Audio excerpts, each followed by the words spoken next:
All right, Jamie, this was gonna be my first one to run. So somehow I need to share screen.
Good morning.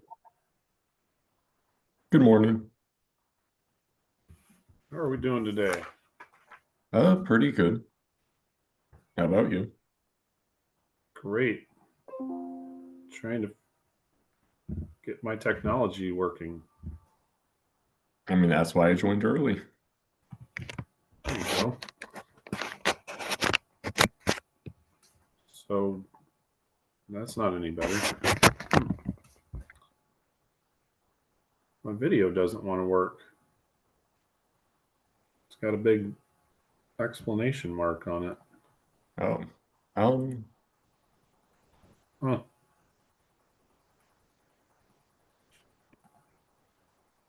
Video setting. That's the first time that's ever happened.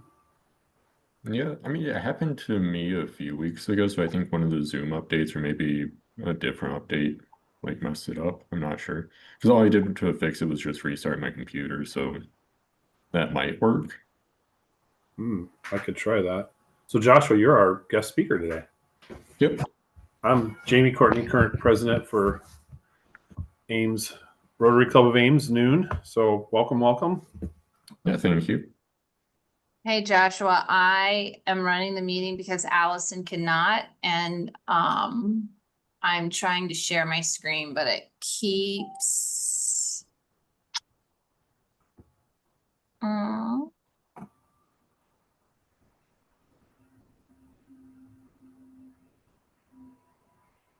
Oh no, don't want to do that. Don't want to end meeting for all. How do I get off of that?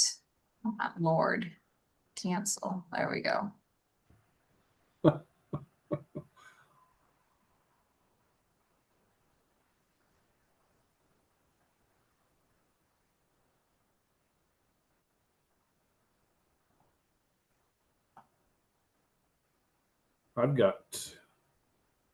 I've got two connections going here. Hmm. Well,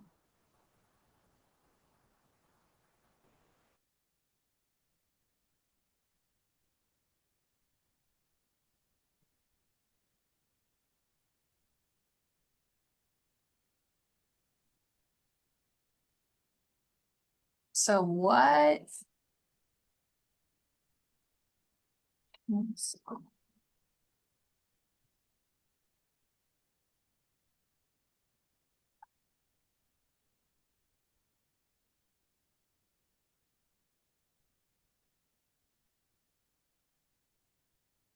Okay, what's everybody seeing on the screen right now? PowerPoint. Is it the PowerPoint with the stuff running along the left side? Yes. Okay, It's not like the presenter mode. how do I get that off?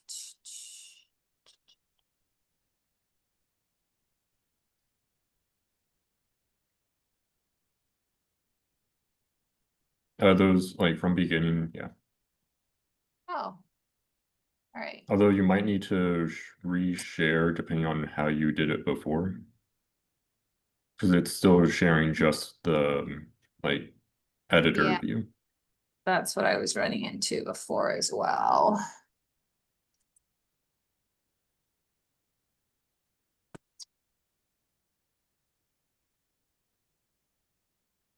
Keeps going over to my other screen. Nope, did it again, didn't it?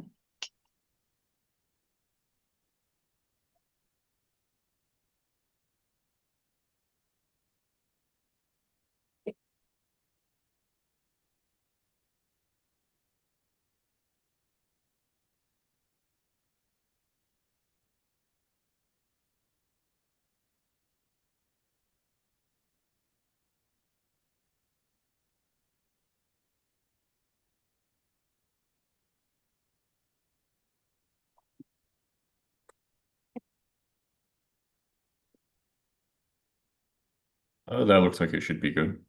Okay, now I'm gonna try to advance it and see what happens. Cause it said it was a PowerPoint, not the actual screen. Yeah, it didn't change, so that's not gonna work.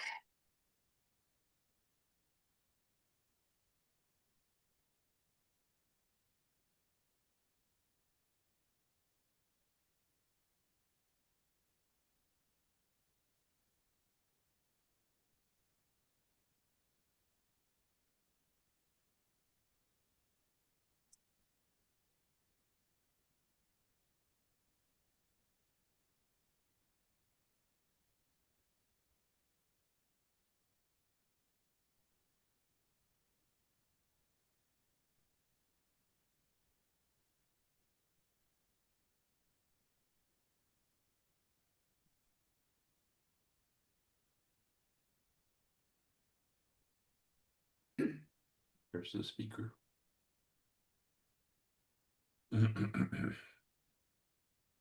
Is anybody seeing anything now besides their faces? Not right now.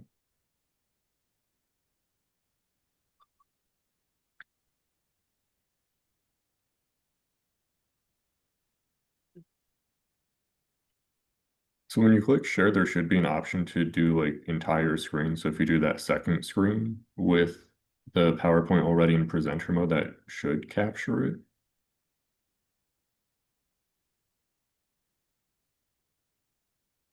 I've got one called application windows, but it still has that and it's got screen too. So every time I try to turn my screen to from beginning, there we go. That maybe this will do it.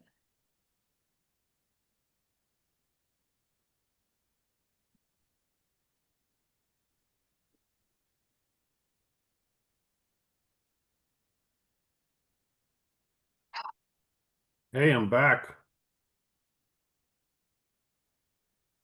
So to just restarting the computer fix it. Apparently, yeah. Thanks, Joshua. You want the TV I on mean, it's while always doing nice when this? it's just that. Hi, Warren.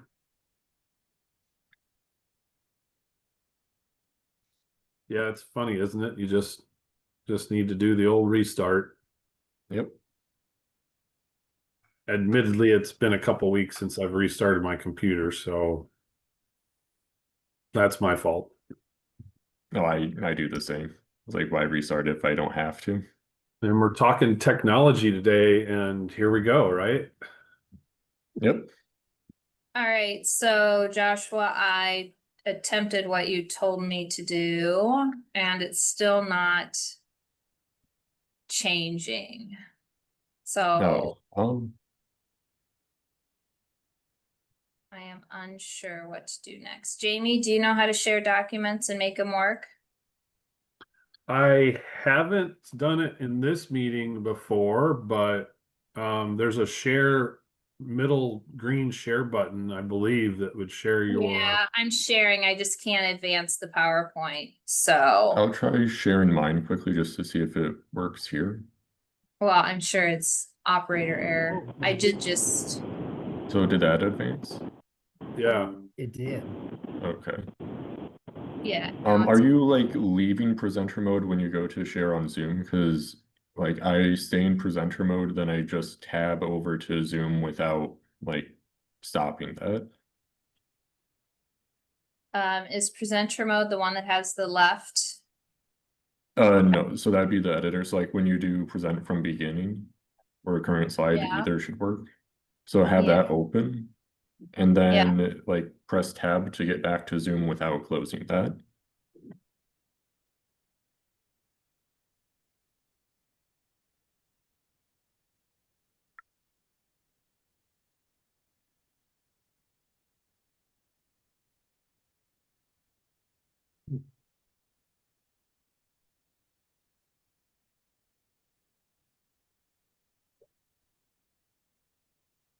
All right, what do you see now?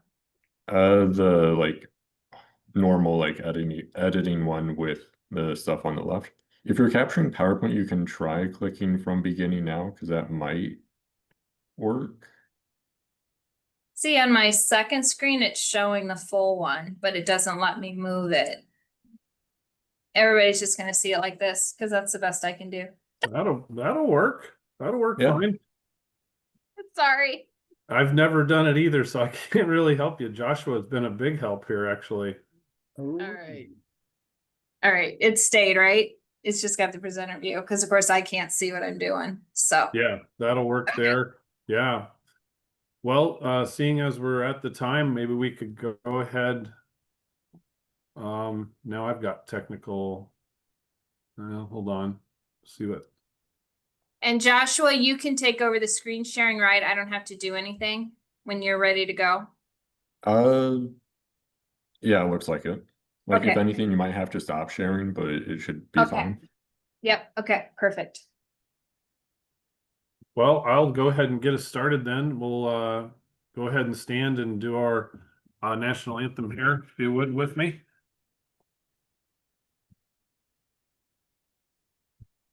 Can you move to that slide? Great, that's me. That's okay.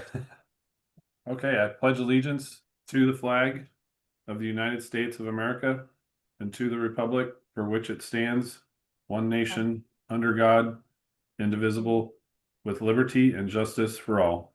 Thank you, everyone.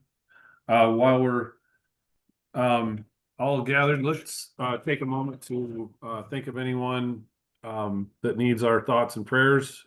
Does anyone have anyone they want to mention? Otherwise, we can just think of someone we know. Take a moment.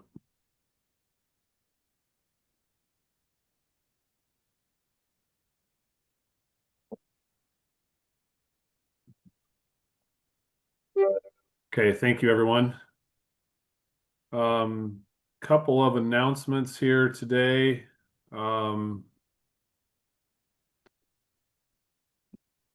We do need more volunteers for Sergeant at Arms. We've the folks that help set up and tear down on Mondays.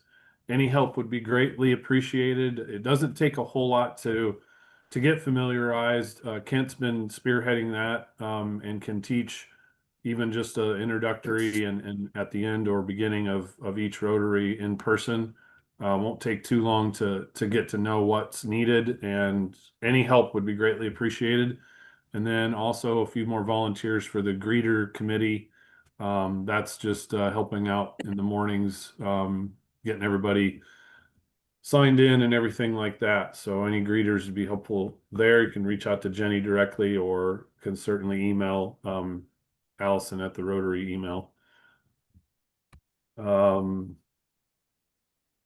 board of directors. We do have a seat available due to a resignation, due to her schedule had changed. So we do have an opening.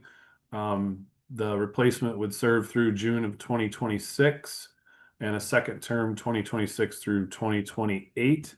And you can reach out directly to Tammy, or really anyone on the board would help you out with that. But basically, yeah, looking to fill that spot. It's our understanding that it's not 100% a requirement, but we do have that opening, and we're willing to look at that. So anyone who would like to let us know, please.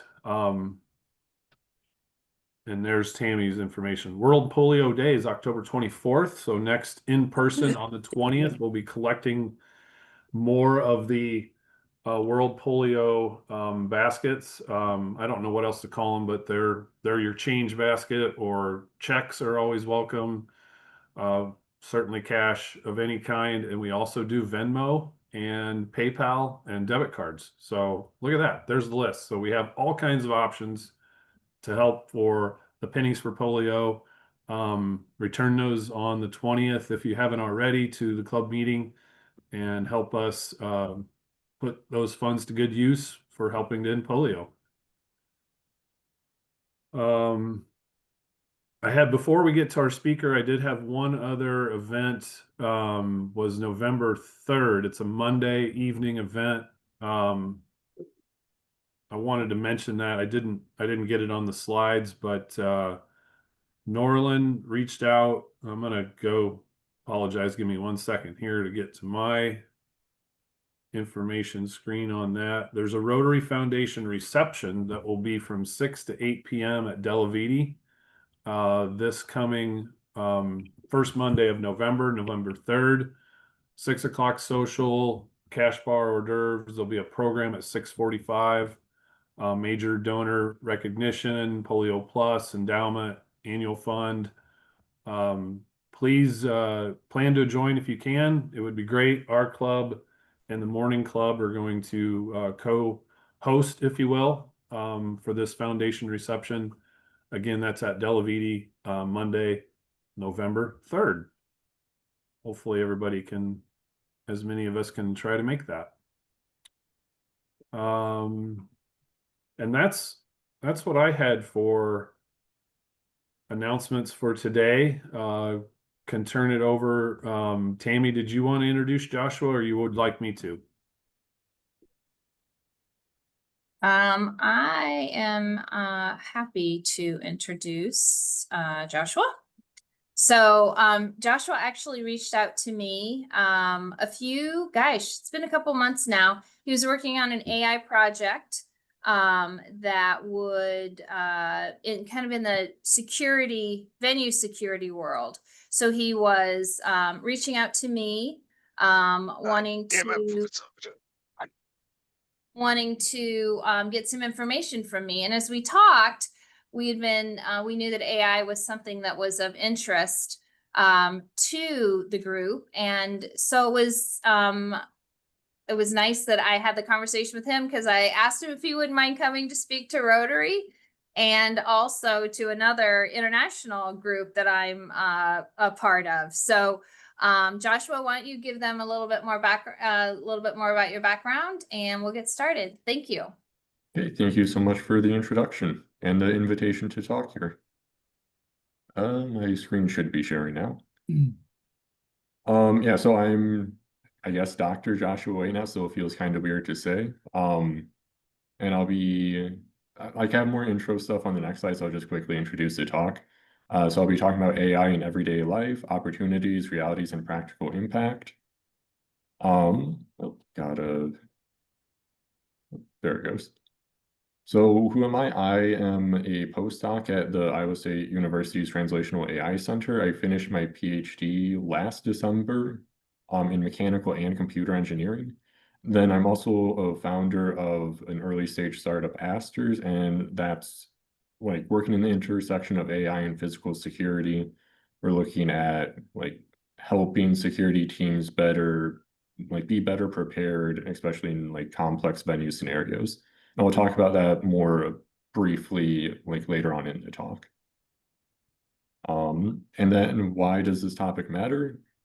As many of you already know, AI is already pretty much everywhere, but sometimes in unnoticed ways and sometimes in like kind of frustrating ways where like it's not very clear why AI is even being used in that application. So I just want to kind of cover just like an overview of what AI is in general, then also some of these applications, just so that we can all have a better understanding of these technologies and how they can actually be used to like help us, and because it's so quickly changing, how to better adapt to those changes. Just because if you better understand the technology, you know when it makes sense to use and what considerations you need to have when actually using them. So let's start with that more general question of what AI is, or what is AI? At its core, it's essentially just pattern recognition, where AI excels at identifying trends and patterns in data. And that data piece is very important because these models are trained by looking at many examples of like in this data. And the specific type of data can vary quite a lot. So if you're looking at a computer vision system, you'll have images with annotations, which in many cases are just bounding boxes around like objects of interest. So that could be something like identifying a dog in an image versus a cat. So you need to look at many, like very large amounts of data. For a small model, it could still be hundreds of thousands of images of cats and dogs. Then each one of those instances are labeled as such. And then by looking at that data, the AI model will learn the patterns of what makes a dog different from a cat, and then it can identify that in new images. But then there's like AI is not limited to just images. It can also be used for text. And similarly, to train a model to be good at understanding text, you need a lot of data of like sentences and words and all these different contexts of where text is used. And then more recent models are even working with like audio or videos, for example. And then when you have this model trained on like this vast amount of data in these different modalities, then it can make predictions based on the patterns it has learned from that data. So if you train a model to detect dogs, then you show it a new dog, it should be able to detect that dog in that new image, for example. So like here you have a bounding box prediction around an image. You're trying to detect a dog and it is able to do so because it's trained on many previous examples. Just wrapped up. And another thing that's kind of important to consider is like, where did this AI revolution even come from? Why did it seem to come out of nowhere? Like the core, I guess, more like theory side of a lot of these AI models goes all the way back to the 60s. But due to data and hardware limitations, it really hasn't picked up until recently. So like starting with that more recent history, back in the 2010s, deep learning became a thing, where computers are able to learn and recognize images and understand speech. And then this was enabled by just with the internet, data is a lot easier to like aggregate now. And then also the perhaps another like large contribution to it is instead of running things in like a sequential manner, which just takes a very long time to go through hundreds of thousands of examples sequentially. And then these models are also very large, where there's like, it's essentially a matrix where if you're trying to go through each element of the matrix sequentially, it can take a very long time. But with GPUs, which are a type of a computer processor that specializes in doing computations in parallel, you can pass like the entire matrix through in one process instead of going through each element individually. So by having those GPUs, you're able to process much more data much more quickly because it's parallel instead of sequential. So that was like 2010s, which enables using much more data. Okay, I just pulled up the chat to double check that. Let me put that off to the side. And then more recently in 2017, a new architecture was made called a transformer model. And this model does a very, or this type of architecture does a very good job of relating like aspects of that data to itself, which is very important for complex things like understanding natural language. And then because these models are a bit more robust than the previous architectures used, they're able to use much more data to learn like very nuanced relationships. And this has been especially important for like these large language models that you may have heard. Then that kind of transitions to generative AI, which for the most part leverages these transformer architectures, where these systems can now generate text, images, musics, and even like videos now.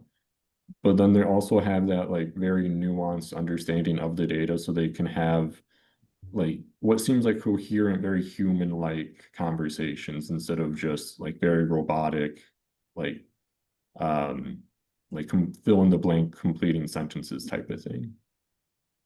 And then as these models have gotten more advanced, they've been integrated into many different apps and in many different ways to where even if you don't necessarily realize it, AI may be doing something in the background that is much more efficient than like more rigid approaches done before.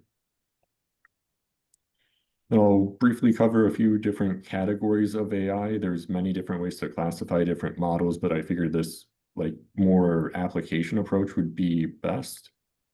So some models are mostly just made for data processing, where you're detecting things in images, understanding language requests, or just analyzing massive data sets to extract meaningful insights. So this would be like finding trends in like financial data or that type of thing, where you're just using it as a tool to process data.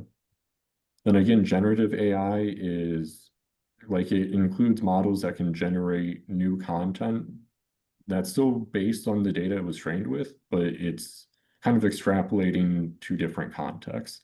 So this would include models that can help with writing articles or generating realistic images or like stylized images. It's not just limited to realistic images or composing music, or now they can even produce full videos with audio and everything included.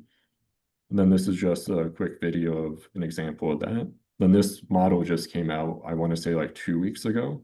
Oh.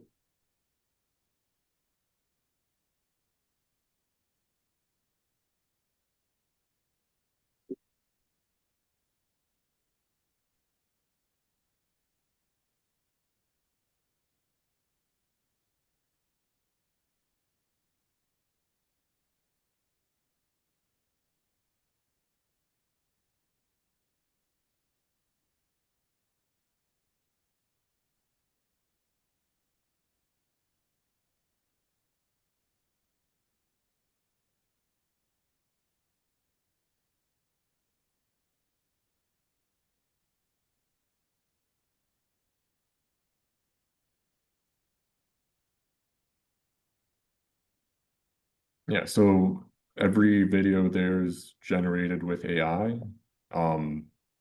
Like there's obviously things still kind of off about it, which is probably a good thing. And the way these models are able to do that is just by being trained on millions or perhaps even billions of like videos in the training data set, and then it can extrapolate to generate brand new videos from scratch. Then there's also decision and action AI. This is mostly used in the context of like robotics, where you have a robot autonomously interacting with an environment, or something like self-driving cars, where there's sensors like cameras or LiDAR perceiving the environment. The model takes those observations in, and then it can interact with the environment based on those analysis on that observation. And then interaction AI is kind of a more specific application of what usually would be generative AI, where it's like chatbots or digital assistants that can understand context and respond appropriately. Again, having very human-like response instead of like those very robotic and structured automated responses of even like 5 years ago. And I'll be going through a few more I guess tailored examples for different contexts. So like AI at home, There's like smart assistants that can now interact with like smart lights or playing your favorite music or setting reminders on your calendar or even coordinating with other smart home devices like a thermostat to learn your schedule to like optimize when to turn on heating or cooling or turn it off even. Then also AIs use a lot in streaming suggestions such as Netflix or Spotify, where instead of just being based on popularity, it can learn your preferences and like viewing and listening patterns to then have more intelligent suggestions for different shows and movies to where you're more likely to actually watch or listen to that content. Then it's also used a lot in home security. So there's a lot of systems and models out there now that are able to detect like an intruder versus just a male person, just so that all these security apps are more like targeted with their notifications. So then you don't get notification fatigue and pay more attention to the app when you do get a notification. And again, there's like many more applications. Just for the interest of time, I can't cover everything, but I would be happy to follow up in conversations later if you're interested in like asking questions and that type of thing. Then AI is also great for traveling. It's used a lot in GPS navigation now to where instead of just having the shortest path, you'll have more dynamic routing where if it's like heavy traffic, you'll have a route like re-optimized to go around it to avoid just making the traffic even worse and getting to your destination in a timely manner. Then it's also become very good for translation. Like with Google Translate, you can take a picture of a sign or menu and then instantly translate the text in that image instead of like trying to type characters from a different language that you don't really understand what you're typing. And Samsung recently also has live translation.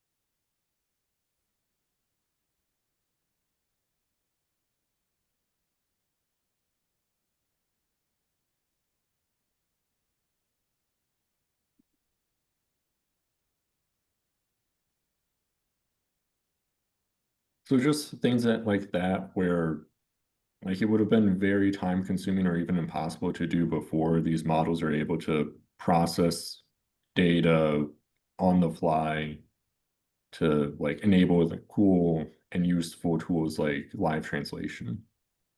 And again, like just using the camera to translate in images is also incredibly useful. And another, because like these AI models, especially the like internet connected ones, they have access to a ton of data. They're very useful for travel planning, like just in general, because you can give it your preferences, budgets, and just your generally preferred travel style, and then it can make recommendations and like generate itineraries based on all of that information. Whereas before you would have had to go through like a travel agency, which costs additional money, or dig through all those different sources yourself, which can be very time consuming. So having an assistant that can collect all that data and do some processing for you can save a ton of time. And it may even find options that you had not considered at all before. And then using AI at work can have very good like productivity enhancements. So it can have like a lot of email services have AI built in as like an assistant or in their spam filtering to have like more robust filters and then more dynamic priority inbox sorting. Then also as you type new emails, a lot of the times you'll get suggestions, which hopefully are getting better and are actually more useful now than they used to be, where it was just very generic. Now it's more contextualized to the actual email. Then they're also extremely useful for automatically scheduling meetings because people are busy. It's sometimes very difficult to find gaps in people's schedules. So having an assistant that can collect all that information and then find appropriate times also can save a ton of time. And again, with generative AI, you can save a lot of effort by transforming like an outline or an idea into documents or like presentations, for example. It will still often need some refinement after the initial draft, but just transferring those ideas into an initial draft can save a lot of time as well. And another very useful thing I've been using it for is meeting summaries. So like Zoom even has an example of this where it will transcribe the meeting as it takes place. And then it can summarize those meeting, like that transcription to make meeting notes and summaries, and then highlight the key points and deliverables for the next meeting, for example. So that way you don't have to spend time like typing out notes during a meeting. It can take care of all that for you so you can be fully focused instead of typing or writing. Then these models are also very good for health and wellness, where instead of just relying on like generic or general thresholds for different health measures, these models can be personalized for you. So they learn like your schedule, your like, I guess vitals would be the term, so that irregularities are easier to pick up because it's learned how you function. So when things are different, it's easier to detect, for example. Then AI also has a lot of applications in finance and security. So banks are already using AI to have more robust like fraud detection. So these advanced algorithms are analyzing all these spending patterns, locations, amounts, and timing to identify fraud in a faster and more robust way than it was done previously. And then again, for like a security context, you can have AI models detecting irregularities in cameras, such as like hazards or like shooters, for example, and then automate the like notification process downstream, just to be able to detect threats in a more timely manner. Then just for some examples of local and community impact, AI is used in schools. And one of the strengths of these AI models is they're very good at providing personalized, I guess, like feedback and support, because otherwise you would need to get a tutor for a student, and then that's not always an option. So having an AI assistant that's able to like take the course material, see where they're struggling, and then generate like more guidance for those areas of weakness can be very beneficial for students. Then in hospitals, having these models that can be run almost anywhere or in the cloud provides faster test results and then also improved patient monitoring. And then in some cases, it can perform even better than human doctors, where like this is looking at cancer tissue. And then by doing additional processing and then using an AI model, it's able to detect like high likelihood of cancer that may have went under or unnoticed otherwise. And then all these assistants and like productivity tools are also very useful for small businesses where like the founder might not have time to go through all the nitty-gritty like steps for all these different processes. So automating as much as possible can help them focus on what really matters, and that's always good. However, as much as AI can do, there are important limitations that need to be understood. It can be biased. So ultimately, the AI model depends on the data it was trained with. So if the data set used wasn't carefully curated, there could be biases in that data, which can be propagated to the model performance and then sometimes made even worse. Then this is especially important in critical scenarios like hiring or lending or law enforcement, where the decisions are very nuanced and like important, so you don't want to have any bias like influencing those decisions. And of course, this kind of goes back to that data being very important. That data needs to come from somewhere, so there's a lot of privacy concerns with how that data is collected and used. Then there's also like issues of copyright, so like, yeah, that's just something that needs to be considered, like how to ethically collect data to be used in sensitive contexts, especially. And then you may have also heard about AI hallucinating, where the responses aren't correct, but the model's been trained in a way to where it can provide very correct sounding answers. So you still need human intervention or feedback to try and minimize the impact hallucinations can get, but if you're not familiar with an area, it's harder to catch them. So it's also very important to make sure that the information being conveyed by the model has sources, and then to also double check those sources to make sure they're fully accurate. And another challenge is that sometimes these models do things that we can't explain why they make them or like made those decisions, which when it comes to things like liability for like self-driving cars, if you don't know why the model is doing what it did, it gets very difficult to like regulate the models essentially. And this is why, generally speaking, like human plus AI is better together, where you still need that human component, and AI should be used more as a tool to enhance your capabilities instead of like fully taking over.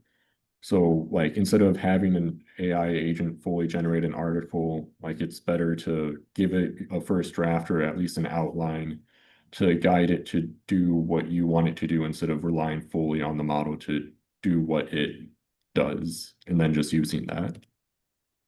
And then this necessarily, it does create new roles and change existing roles. But then the key is to adapt to using AI as a tool instead of having it fully replace people, just because there's a lot of shortcomings with it still that need human intervention to work properly with. And again, it goes kind of back to like ethical responsibility of using these models, where like you can't rely on them. Like the data needs to be collected in an ethical and transparent way. And the model should be transparent with how they're being used as well. And then I just wanted to take a few minutes to talk a little bit more about my early stage startup Asters. So it started way back in 2019 as an NSF-funded research project at Iowa State as part of my PhD. And then that was active shooter tracking and evacuation routing for survival. This work got extended to a DHS Center of Excellence Century project, where instead of being like basic research, it's more applied research. Then that was primarily dealing with refining the emergency response system, where you use computer vision to detect and track a shooter, then evacuation route optimization to make sure people get out of the building like quickly and efficiently and safely. And then like for, I guess, more of the entrepreneurship side, we, like myself and my co-founder participated in Dorm Room Fund, which is like, it's like a VC, but student run. So it's looking a lot at like university involvement and startups coming out of the university ecosystem. So we participated in their like PhD founder summer track, which is our first introduction to like kind of going into the startup world. And then after that, we participated in the University of Chicago's AI and Data Science Accelerator Transform. And now we're like polishing our MVP and seeking partnerships and pilots while also trying to get funding through like proposals and VCs. So yeah, I'm one of the founders, and then my co-founder is Ani. He's currently a PhD student at University of Tennessee, Knoxville. And then he was previously an intern at Dow. And then we're using AI. It's not necessarily like a real-time system at this point, because with our conversations with the DHS Center of Excellence Industry Advisory Board, they were also very interested in a lot more like emergency preparedness, almost like analytics. So we're deploying AI as like the intelligence layer for physical security, where we're building a system that utilizes a large amount of data to explore what if scenarios. Then that data could be like venue layouts or protocols or like events that have been in the news. And then it uses an intelligent orchestrator to like take the key points of all that data to then simulate realistic scenarios to try and fill in gaps left in existing protocols. And then by using AI, we're able to have like intelligent agents with high level objectives so that they still act in a dynamic way that has emergent behaviors instead of like statically pre-programming everything where you would essentially already know the outcome before it happened. This helps explore an environment in a more almost like organic way to try and find like vulnerabilities and bottlenecks. And another reason why we pivoted to this space instead of focusing on like real-time threat detection is like the idea of like proactively improving and strengthening security instead of trying to react to it as it's already happening. So try and prevent stuff from happening in the first place, essentially. So the road ahead for AI is obviously going to continue to grow and rapidly advance. And it's just going to require like responsible adoption to make sure that these models are being used in like correct and like reasonable ways instead of like just replacing people to just cause issues later. And because it's always adapting and like very rapidly, even it's going to require lifelong learning as like staying up to date with these models, which oddly enough, you can have AI like generate like weekly reports of recent news in AI and like new models to help stay up to date with everything, which is kind of weird, but it's pretty effective. Yeah, so the key is to like understand these tools well enough to use them wisely, because there are those very important limitations to keep in mind. And it requires our judgment, values, and oversight still to like be properly used. So AI does have a lot of practical value, but it has very important limits to keep in mind. But it's already here, so we may as well understand how to use it, and yeah, essentially that, yeah. So at this point, I'd be happy to take any questions. It can be very general or like a specific. Then if you wanted to reach out to me, if it's like more general or academic related, there's my university email, or if you're interested in the startup, there's my startup email. And thank you everyone for listening. Great, thanks, Joshua. Any questions before I ask mine? Well, I see the commercial that McConaughey and Harrelson does for Salesforce, and they're in this hospital, and one of them, you know, they're getting care. And so I'm assuming that they're trying to market towards hospitals or something rather than the general public, which I don't really understand. But how there's got to be a system already in place in a hospital where they triage patients when they come in. So how is AI making that different or better? So like a lot of the times when AI is being implemented in somewhere, like even if there's like an existing system to process that data, there are still benefits of kind of like collecting all that data into a central system, because then you have additional insights that can be gotten from it. Then AI models can be faster and more like efficient than some of these like already existing like more traditional approaches. But yeah, usually it does come down to like additional like analytics on that data as it's coming in.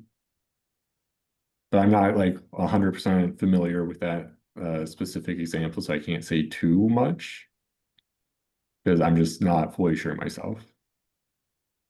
Right. Yep. Thank you. We do have a chat question. The US Congress has undertaken, explored some AI legislations. What are your thoughts or advice? So like obviously because it's such a powerful technology, I think some regulation is required, especially when you're like especially when it comes to like this data collection part where like right now the way companies have been approaching is just kind of grab all the data that's available, then worry about the consequences later, which when it's dealing with like private or like sensitive data is not the way to do it. Like the medical space is a bit different because there's already a lot of regulations with how that data is handled, so that is generally good. But when it comes to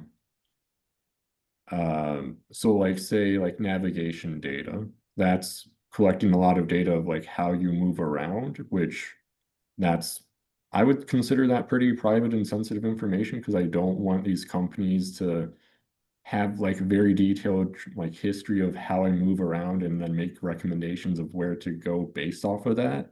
I wouldn't want them selling that data. So I feel like regulating it on the data side is probably the starting point or like the most important place to start. Then there's also other considerations with energy usage. Like there's all these giant data centers going up that require a ton of energy and water to use.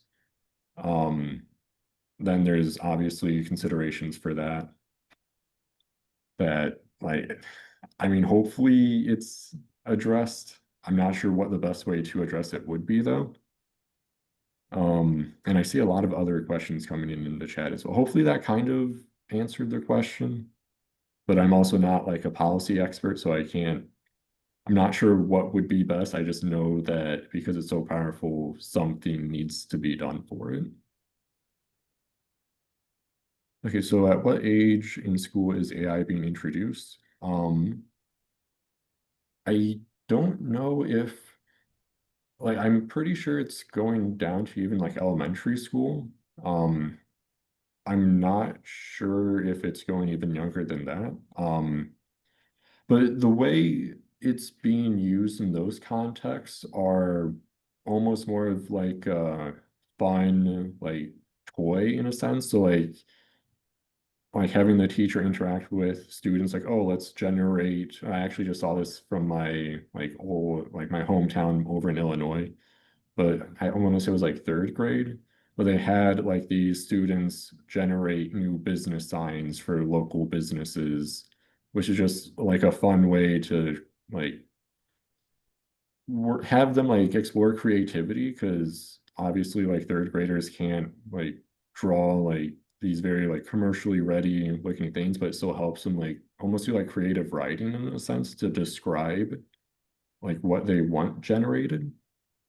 Um, but I've seen it used a lot more on the teacher side, where it can be, again, kind of like going back to that personalized material thing I was talking about, where if a student's having issues with like some content, AI can be good at like noticing that and then generating content to kind of fill in those gaps.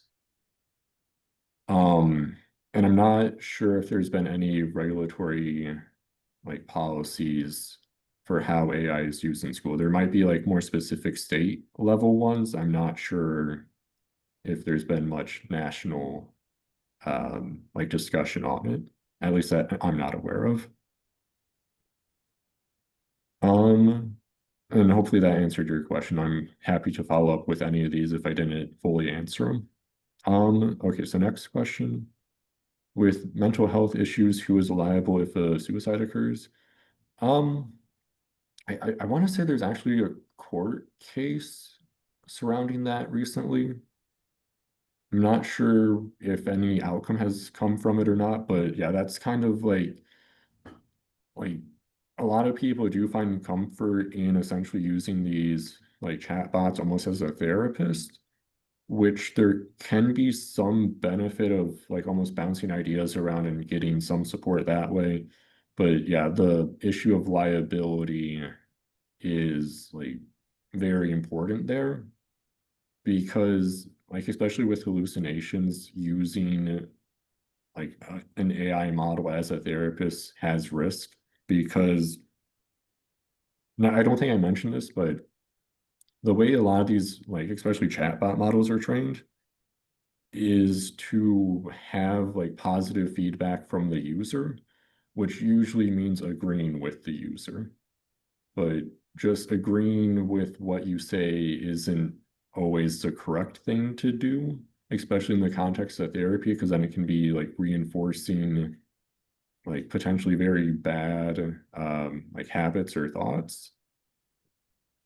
So, I mean, that's another place where there's probably need for regulation to make sure that there are proper safeguards in place for these models to like not like disregard these issues, like if someone tries to use it as a therapist, instead of like giving potentially incorrect information, just like provide them resources to get help from an actual person instead of a bot that might just make it worse. Can AI be used to prevent plagiarism in theses or presentation or dissertations? Kind of. So, I mean, this has been like, it's kind of like a chicken and egg problem of AI detection versus generation, where like it's almost like an adversarial role where the generation wants to make as realistic things as possible, including like writing, where the detectors want to detect AI written content, but if the content is trying to be as realistic as possible, it's not always the best, especially because AI generated content is ultimately based on the data that it was trained on. So if that data was very prevalent in the training data, that original source may be flagged as AI generated content because of how frequently it pops up in AI generated content. But it can certainly be used for flagging and maybe like finding sources for plagiarized material. But just strictly AI generated content detection itself can have like limitations. Oh yeah, yeah, I think that was the article I had heard about. Yeah, so yeah, I mean, again, it's a very powerful tool that is relatively easy to misuse. So it's kind of up to these companies to make sure proper safeguards are in place so that like that harm is minimized as much as possible. Or have been used on jailbreaking. Oh yeah, so that's the other thing is like these companies will make sure there's a lot of safeguards and whatnot in place, but they can usually be broken. So I guess the way to look at that is the average user isn't necessarily going to be trying to jailbreak them, but it can serve as like continual motivation for these companies to like enhance the safeguards and just continually improve it. So yeah, I do see it being like a continual improvement thing. I don't know if it's ever going to be possible to fully prevent it, just because like again, it's one of those like adversarial setups. Like for example, in cybersecurity, like you can encrypt stuff, but then people are trying to like break encryption, so you don't stop developing cybersecurity like algorithms, because there's always people trying to break the existing ones. So it's always like almost like an arms race between the defender and the attacker. And there's a lot of like same situations for that. So I think it's similar for the like AI chatbot safeguards. Oh, then I think I missed a question up there. Yeah, there's Okay, one yeah. more So up there, Dr. Joshua, and then I've got a presentation Allison wants to do. So yeah, go ahead and answer Okay. that one that was above there.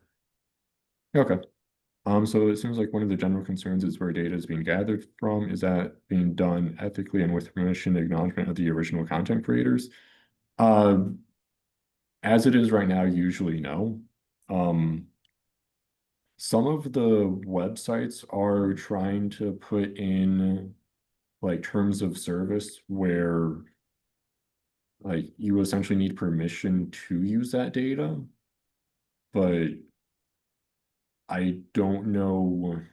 Like there's a lot of I guess like court cases going on where it's like the question of copyright and whether it's fair use for that material to be used in the training of models. So depending on the outcome of that, that will probably have pretty significant impact. Then I know some like YouTube, I think, well, I can't, maybe not YouTube specifically, but I think some of these like websites where there's a lot of data that's useful for generating or like training models, they're selling that, and then it's in their terms of service now that if you use their website, you consent to your like content being used or like by that company like being sold for AI models or something like that. But yeah, it's like an evolving space because it's relatively new, but I think there has been some court cases developing for it. Then if that's the last question, thank you again. And again, I'll be happy to follow up via email or like set up meetings if anyone has any additional things they want to ask or just talk about. Perfect. Thank you, Dr. Joshua. I would say stay on here. We've got Allison wants to do a presentation over an AI study. But yeah, if there's any more questions, if you don't mind staying on and see if there is any more. Yeah, I have a meeting at 1, but I can stay on until then. Okay, perfect. Allison, you want to share Sure. that AI Yep. study? So we had a different or a group doing a study out of the Translational AI Center. And they're looking for people to participate in their study.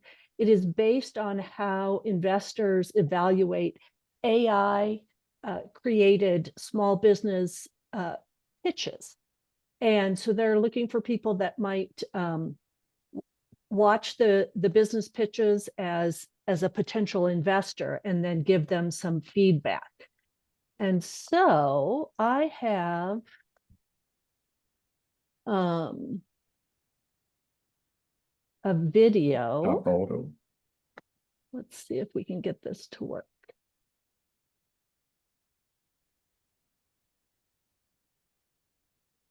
You see a black screen? Yeah. Okay.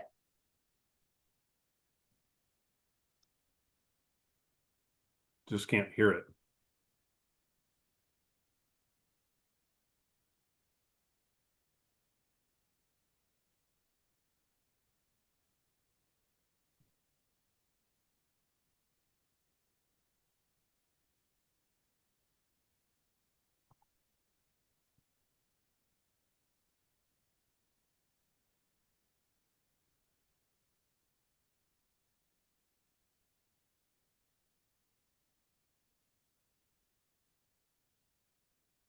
We see it, just can't. I don't know You're if not hearing it? No. Oh, shoot. Okay. Okay, well, basically it, I will share this video so you can all hear her. But these are the details of what she's looking for, how AI generated videos can strengthen digital marketing efforts for small business owners. And it is an IRB approved study. It will take no longer than 30 minutes. And if you're interested in participating, her email is on the screen there. However, we also have a couple of her collaborators that are on the call today. And perhaps they could take a minute to unmute and give us a little bit more information. Yep. Thank you so much for this opportunity to share or study our work in this meeting. Really appreciate it. So just a quick introduction. My name is Shorodeep, and I am a PhD researcher in this study. And like I work in the same lab as Dr. Joshua Waite. So this to give a very, very short overview, what we are trying to do is in this study is we all know that good marketing is very essential to the success of a business.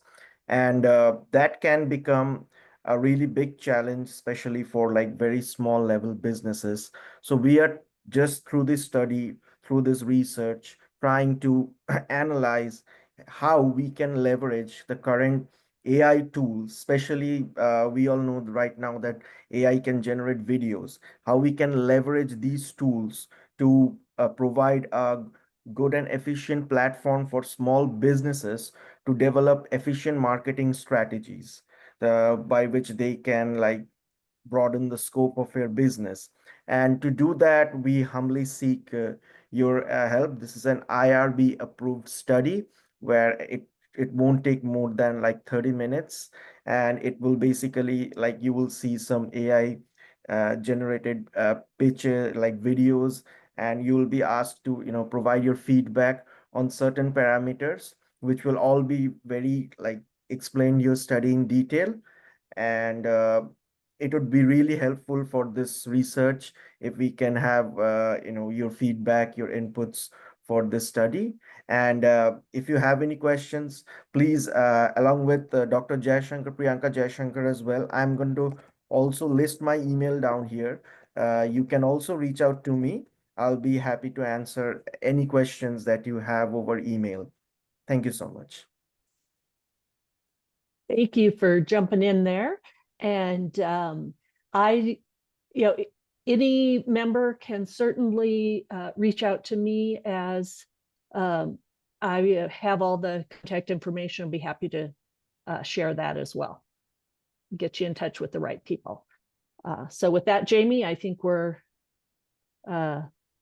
done with that Perfect. portion. Perfect. Thank you, Allison. Glad you could join and we could see that as well. I don't see any further questions in the chat. Just we do have the contact information in there if you would like to reach out and be a part of that study. Again, Dr. Joshua Waite, thank you so much for your time today and your detailed presentation. AI is definitely a part of our life, and I'm happy to hear you say it's not just turn it over to AI. It's still it's a tool in the toolbox, if you will, and we still need to monitor. We still need to be due diligent ourselves and oversight, and not just take it for what it is. And it's not gonna. I don't believe it'll replace human activity. I think it's just an enhancement of human activity. So thank you very much, Dr. Joshua Waite. And with You're that, welcome. I will go ahead and close out today's meeting. If you want to stand, if you can, and go through the four-way test with me of the things we think, say, or do. Is it the truth? Is it fair to all concerned? Will it build goodwill and better friendships? And will it be beneficial to all concerned? Thank you, everyone. Appreciate it. Have a great rest of your Monday and a great week. We'll see you in person next week at the Plex. Thank you.